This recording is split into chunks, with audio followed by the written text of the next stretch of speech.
அண்மைச் செய்தி. சென்னை அண்ணா அறிவாலயத்தில் நடைபெறும் திமுக இளைஞரணி கூட்டத்தில் காங்கிரஸ் ஒழிக என கோஷம் எழுப்பினர் கட்சியினர். கூட்டத்தில் திமுக தலைவர் மு.க.ஸ்டாலின் மற்றும் எதிர்க்கட்சித் தலைவர் உதயநிதி பங்கேற்றுள்ளனர்.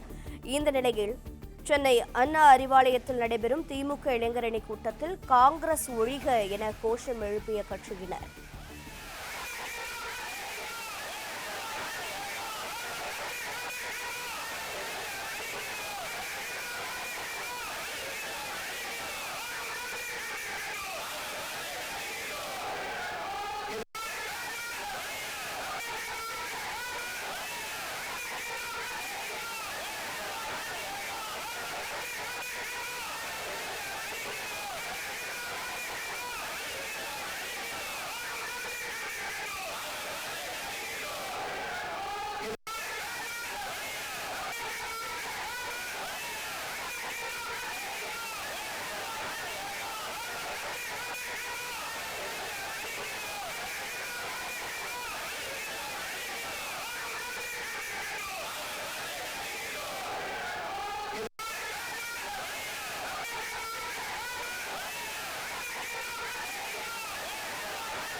சென்னை அண்ணா அறிவாலயத்தில் நடைபெறும் திமுக இளைஞரணி கூட்டத்தில் காங்கிரஸ் ஒழிக என கோஷம் எழுப்பிய கட்சியினர் காங்கிரஸ் ஒழிக என கோஷம் எழுப்பக்கூடிய காட்சிகளையும் தற்போது பார்க்கிறோம். விவரங்களை தர இணைப்பில் இருக்கிறார் செய்தியாளர் மாணிக்கம்.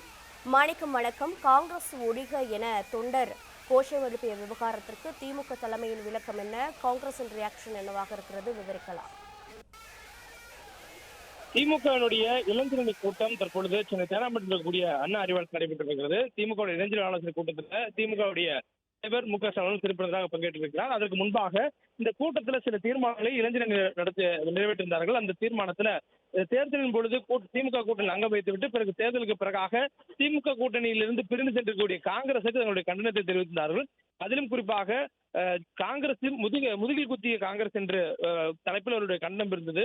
நடந்து முடிந்த தேர்தலில் திமுகவினர் உழைப்பினால் 5 சட்டமன்ற உறுப்பினர்களை வென்ற காங்கிரஸ் கட்சி தேசிய கட்சியாக இருந்து கொண்டு தேர்தலுக்கு முன்பாக மாநில கட்சியான திமுக உறுப்பினர்களின் வாக்குகளால் மாநில உறுப்பினரையும் பதவியும் பெற்றனர். இத்தனையும் பெற்றுக்கொண்டு ஒரு நன்றி கூட சொல்லாமல், நன்றி உணர்ச்சியும் இல்லாமல் ஒரே இரவில் அணிமாறி சென்றிருக்கின்றனர். பழம்பெரும் பேரியக்க அரசியலின் அடிப்படை நாகரிகத்தை கூட கடைபிடிக்க முடியாத அளவுக்கு பதவி ஆசை காங்கிரஸ்காரன் மூளையை மழுங்கடித்து விட்டது என்று தீர்மானம் கண்டித்து நிறைவேற்றப்பட்டிருந்தது. இந்த தீர்மானம் நிறைவேற்றப்பட்ட போது கூட்டத்தில் பங்கேற்றிருந்த இளைஞரணி நிர்வாகி எழுந்து காங்கிரஸ் ஒழிக என்று கூட்டத்திலே முழக்கமிட்டிருந்தார். காங்கிரசுக்கு அந்த அளவுக்கு தங்களிடம் இருக்கக்கூடிய அந்த வெறுப்பை, தங்களிடம் இருக்கக்கூடிய அந்த ஆதங்கத்தை வெளிப்படுத்தும் விதமாக அவர்கள் இந்த கோஷத்தை கூட்டத்தில் தீர்மானம் நிறைவேற்றும் போது எழுப்பக்கூடியதை பார்க்க முடிகிறது. அந்த அளவுக்கு தங்களுடைய உழைப்பையும் தங்களுடைய வேர்வையும் சிந்தி அவர்களை நாங்கள் சட்டமன்றத்துக்கு கொண்டு சென்றிருந்தோம். அவர்கள் இதுபோல் செய்து விட்டார்கள் என்று மேடையில் தீர்மானம் வாசிக்கும் போதே கீழே இருக்கக்கூடிய நிர்வாகிகள் அதை கண்டித்து, காங்கிரஸ் கட்சியை கண்டித்து அவர்கள் உள்ளே முழக்கமிட்டதையும் பேசி வந்து நாம் பார்க்க முடியுது. அதனுடைய வெளிப்பாடாகத்தான் தொண்டர் ஒருவர் எழுந்து அங்கே காங்கிரஸ் ஒழிக என்ற அந்த முழக்கத்தை எழுப்பியிருந்தார். மேலும் அடுத்த உழைப்பில் ஒட்டுணியாய் உண்டு கொழுப்பதும், தன் தேவைக்கேற்ப கொள்கையை மறந்து துரோகம் புரிவதும் காங்கிரசுக்கு இது புதிதல்ல எனவும் அந்த தீர்மானத்தில் குறிப்பிடப்பட்டிருக்கிறது. மேலும் இன்று திமுக செய்திருக்கக்கூடிய துரோகத்தை நாளை பதவி கொடுத்த புதிய கூட்டாளிக்கும் செய்வார்கள். பயணிக்கும் படையிலேயே ஓட்டை போடும் அறிவாளிகள் தான் காங்கிரஸ் கட்சியினர் என்ற ஒரு கடுமையான விமர்சனமும் அந்த தீர்மானத்தில் இடம்பெற்றிருக்கிறது. மேலும் திமுக ஆட்சி அமைக்க வேண்டும் என விரும்பிய மக்களின் வாக்குகளால் தான் இன்று அவர்கள் அமைச்சரவையில் இடம்பெற்றுள்ளார்களே தவிர இது அவர்கள் தங்கள் சொந்த செல்வாக்கினால் பெற்ற வெற்றியல் என்பதை கூட உணராமல் வரலாறு படைத்து விட்டதாக உணர்கிறார்கள் என்று காங்கிரஸ் கட்சி 59 ஆண்டுகளுக்கு பிறகாக தமிழ்நாட்டில் அமைச்சரவையில் இடம்பெற்றிருப்பது குறித்து ஒரு விமர்சிக்கும் விதமான ஒரு பதிவாகவும் அந்த தீர்மானத்தில் இடம்பெற்றிருக்கிறது. மேலும் சொந்த உழைப்பில் ஒரு நாளும் வெற்றி பெற முடியாமல் நம்பியவர்கள் எல்லாம் துரோகம் அளிக்கும் அறமில்லாத காங்கிரஸ் கட்சிக்கு இந்த கூட்டம் தனது வன்மையான கண்டனத்தை பதிவு செய்வதாக அந்த தீர்மானத்தில் நிறைவேற்றப்பட்டிருக்கிறது.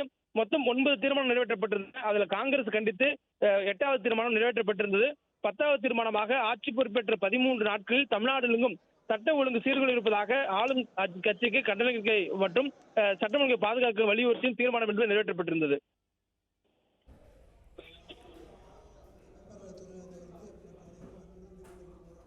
தகவல்களுக்கு நன்றி மாணிக்கம். பிளே ஸ்டோர் மற்றும் ஆப் ஸ்டோரில் இருந்து பாலிமர் செயலியை QR கோடு மூலம் பதிவிறக்கம் செய்யுங்கள். செய்திகளை உடனுக்குடன் பெறுங்கள்.